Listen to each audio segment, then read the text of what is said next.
Again, thank you for allowing me to come today and share my story.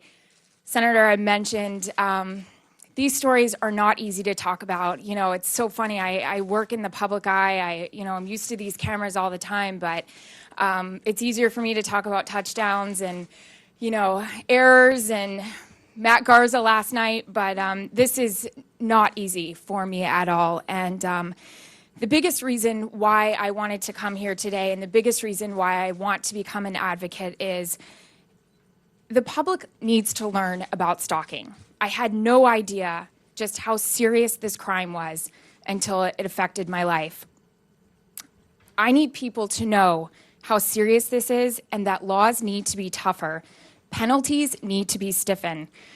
I have seen with my own eyes through firsthand experience that the laws have been taken way too lightly, they aren't clear, and they have not kept up with technology or the time. This legislation is not the end-all be-all today, but it is the very beginning, and that is the biggest reason why I wanted to be here today. We've got to make sure that people that even think about committing this crime or want to violate other people, they are held accountable. And I'm going to continue to speak and try to get stiffer and harsher penalties. I would like to send a message to others affected by this heinous crime. And it was very hard for me to hear this message when I was dealing with all my stuff. There is hope and there is help. And if you need help, do not be ashamed to ask for it.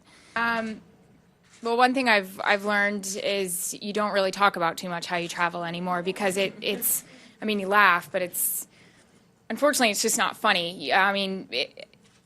Information is very accessible. People, like you guys talked about, we're in the technology age. It's very, very easy. So, yes, there have been different measures taken, security, everything you can imagine. Not a way you want to live your life by any means.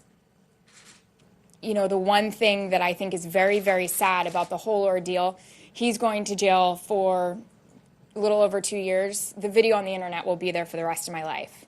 I have to explain that video to the kids I have one day, to the husband I marry one day. He got 2 years. I don't think that's enough. That's why I'm here today, because this law, this is the beginning. Laws need to be stiffened. You need to go to jail longer than 2 years.